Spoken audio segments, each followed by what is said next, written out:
বাড়ি চলে যান, গিয়ে ঘুমান, যান ফজরের নামাজ পড়বেন, ঘুমান বাড়ি গিয়ে, কিন্তু দাঁড়িয়ে থাকবেন না, বসুন। একটা কোরআনের মজলিস, এটা তো কোনো রাজনৈতিক মিটিং মিছিল নয় যে আপনি দাঁড়িয়ে দাঁড়িয়ে হাততালি দেবেন, আনন্দ করবেন, ওটা মজলিস নয়। এখানে মজলিসটা হচ্ছে এই যে আপনি এখান থেকে দ্বীনের কথা শুনবেন, আমল করবেন, নিজের জীবনের সঙ্গে হাদিস কোরআনকে ফিটিং করবেন, এই মজলিস। এটা এমন একটা মজলিস যে এই মজলিস থেকে আপনার একটি রাস্তার দিক নির্দেশনা আপনি পাবেন, যে রাস্তাটি দিয়ে জান্নাত পর্যন্ত পৌঁছানো যায়। ওই জন্য এই জায়গাটায় একটু ধৈর্য সহকারে বসার চেষ্টা করার বিনীত অনুরোধ করছি।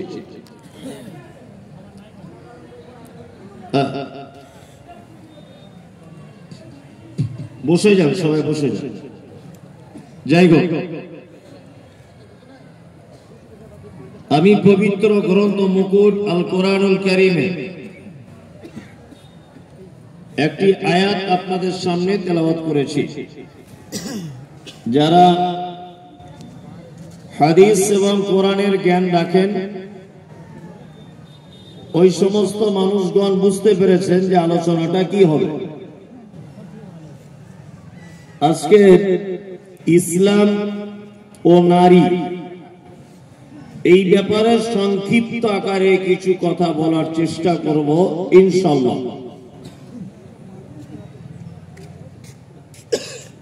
এই বিষয়ে বক্তব্য রাখার আগে আমাকে চলে যেতে হবে পৃথিবীর সূচনাতে। আল্লাহ সুবহানাহু ওয়া তাআলা মানুষকে কয়েকটি পদ্ধতিতে তৈরি করেছেন।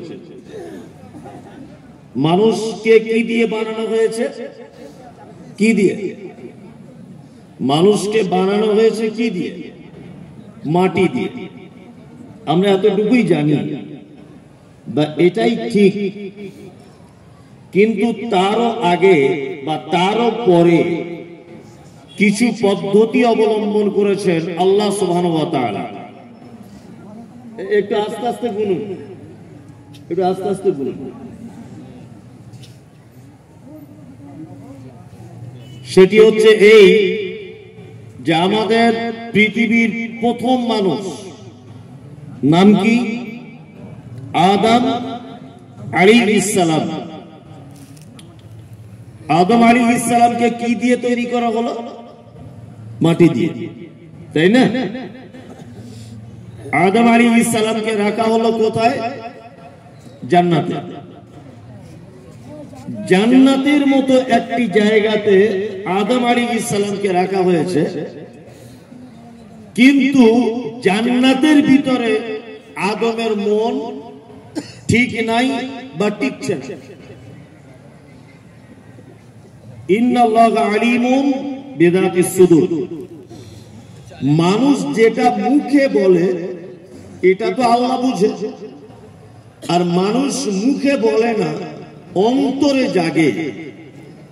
এই অন্তরে জাগাটাও বুঝতে পারে কে? আল্লাহ। আল্লাহ সুবহানাহু ওয়া তাআলা আদমের ব্যবহার, চাল চলন, তাকানো, সমস্ত কিছু দেখে বুঝতে পারছেন যে জান্নাত এমন একটি জায়গা, وعنابا وقضبا وزيتونا ونخلا وحدائق وغلبا وفاكهة وعبا। জান্নাত মানে যার তুলনা কোনো কিছুর সাথে চলবে না, এক অতুলনীয় সৃষ্টি আল্লাহ সুবহানাহু ওয়া তাআলা মানুষের জন্য। এইরকম একটা জায়গাতে আদম আলাইহিস সালামকে রাখা হয়েছে, কিন্তু আদম আলাইহিস সালাম থাকতে পারছেন না। আল্লাহ তাআলা বুঝতে পারছেন যে এর একটা বউ দরকার, বউ ছাড়া এখানে মনস্থির করে থাকতে পারবে না। তার বাম দিকের পাঁজর থেকে তৈরি করা হলো কাকে? কাকে? তার স্ত্রী হাওয়া আলাইহিস সালামকে, তাই না? জি, দেখবেন আজও স্বামী স্ত্রীর সম্পর্কটা ঠিক এরকম। আপনি বাড়িতে গেলেন, আপনার মেয়ে আছে, আপনার আব্বা আছে, আপনার মা আছে, আপনার ছেলে আছে, সবাই আপনার বাড়িতে আছে, শুধু আপনার গিন্নি বাড়িতে নেই। আজও আপনার বুড়ো হয়ে গেছে, আপনি বাড়ি গিয়ে দেখবেন মনে হবে সারা বাড়ি ফাঁকা। আজ সবাই এসেছিল, শুধু তুমি এলে না। সবাই আছে বাড়িতে, শুধু তোমার অনুপস্থিতি। এটা মনে হয় কি হয় না? হয়। আদম আলাইহিস সালামকে যখন বউ দিয়ে দেওয়া হলো, বউটাকে বানানো হলো কি দিয়ে? কি? হাড্ডি দিয়ে। আমাদের মাঝে একজন নবী ছিলেন, এই নবীটির নাম হচ্ছে ঈসা আলাইহিস সালাম। আচ্ছা বলুন তো, ঈসা আলাইহিস সালামের বাপের নাম কি? বাপের নাম নাই। আলহামদুলিল্লাহ, আপনারা তাহলে ভালোই জানেন বাপের নাম নাই। তাহলে পৃথিবীতে ঈসা আলাইহিস সালাম এসেছিলেন আল্লাহর হুকুমে মারিয়ামের পেটে। মারিয়াম ওনার মা, আব্বা ছিল না। এবার আপনাকে আমি আবার পুনরায় ফেরত যাচ্ছি। আচ্ছা, আদম আলাইহিস সালামকে মাটি দিয়ে তৈরি করা হয়েছে। আচ্ছা বলুন তো, পৃথিবীতে আদম ছাড়া আর কোন মানুষকে মাটি দিয়ে আল্লাহ সুবহানাহু ওয়া তাআলা তৈরি করেছেন জানা আছে? না। হাওয়া আলাইহিস সালামকে কি দিয়ে বানানো হয়েছে? হাড্ডি। হাড্ডি দিয়ে নদিয়া জেলার আর কাউকে বানানো হয়েছে, রিপোর্ট আছে? না। ঈসা আলাইহিস সালামের বাপ ছিল না।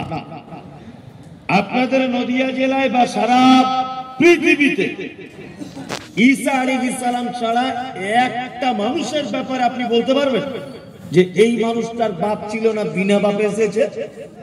আছে? নাই। গল্প কোনদিন আপনি শুনবেন না। তাহলে তিনটে পদ্ধতিতে মানুষকে বানানো হয়েছে, কিন্তু এই তিনটে পদ্ধতির আর একটা পদ্ধতি বর্তমানে নাই। 4 নম্বর পদ্ধতি, স্বামী আর স্ত্রী মিলনের ফলে পৃথিবীতে আমি আপনি, আমার ছেলে, আমার মেয়ে, আমার বাবা, আমার মা ইত্যাদি যা কিছু দেখতে পাচ্ছেন, আমাদের স্বামী স্ত্রীর মিলনের ফলে বাচ্চা জন্ম, তাই তো? এই একটা মাত্র পদ্ধতি আজও পর্যন্ত আছে, কিয়ামত পর্যন্ত থাকবে। আর তিনটে পদ্ধতি এখন আর নেই। তবে আল্লাহ ইচ্ছা করলে কাউকে বিনা বাপের সন্তান দিতে পারে কি পারে না? এই ঈমান আমাদেরকে রাখতে হবে না? আল্লাহ চাইলে পারে, এতটুকু আমরা ঈমান রাখি। তবে আজও পর্যন্ত আল্লাহ সুবহানাহু ওয়া তাআলা এরকম ঘটনা ঘটান নেই। এইবার আপনাদেরকে বলি, একটা মা স্বামী এবং স্ত্রী মিলনের ফলে মায়ের পেটে বাচ্চা আসে, তাই না? দেখবেন মা 2-3 মাস অনর্গল যা খায় বমি করছে, পেটে বাচ্চা এসেছে তো ওই জন্য বমি করছে। পাড়া গ্রামের মায়েরা, আমার মায়ের এই অবস্থা ছিল আমি যখন পেটে ছিলাম, আমার স্ত্রীর ওই অবস্থা হয়েছে আমার ছেলে যখন পেটে ছিল। এগুলো আমাদের মায়েদের হয় না? ছেলে বাচ্চা মায়ের পেটে থাকলেও হয়, মেয়ে বাচ্চা থাকলেও হয়। বাচ্চা যেদিন মায়ের পেটে আসবে সেই দিন থেকে মায়ের অসুখ বন্ধ। ছেলে বাচ্চার জন্য যা, মেয়ে বাচ্চার জন্যও তাই। 2, বাচ্চা মেয়ে মায়ের পেটে এলো, একটা ছেলে বাচ্চা যে পদ্ধতিতে মায়ের পেটে খাদ্য সংগ্রহ করে, একটা মেয়ে বাচ্চা একই পদ্ধতিতে মায়ের পেটে খাদ্য সংগ্রহ করে। আস্তে আস্তে পেট মায়ের বাড়ছে।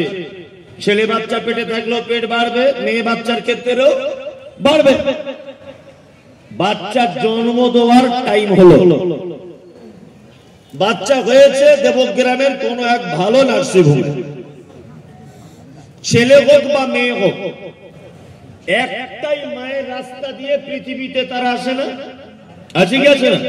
একই রাস্তা দিয়ে। আমি আমার মায়ের যে রাস্তা দিয়ে পৃথিবীর মুখ দেখেছি, আমার অন্য 3-4 বোন ওই একই রাস্তা দিয়ে পৃথিবীর আলো দেখেছে, তাই না? তাহলে এই পর্যন্ত নার্সিংহোমে জন্ম হওয়া পর্যন্ত নারী এবং পুরুষের জন্মের কোন ডিফারেন্স আছে না? এক, তাই না? চলো এইবার পৃথিবীতে চলে এলো।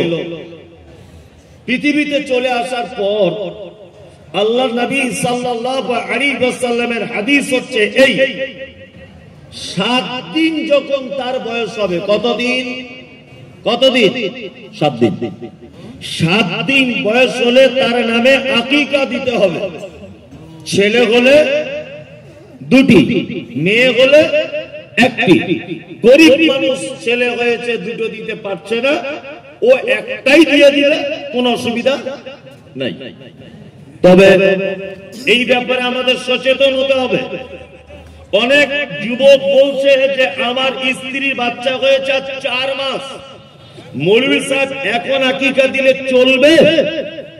বাচ্চা তো আজকে রাতে পেটে এসে কাল সকালে জন্মগ্রহণ করেছে না, 8 থেকে 9 মাস পেটের ভিতরে ছিল।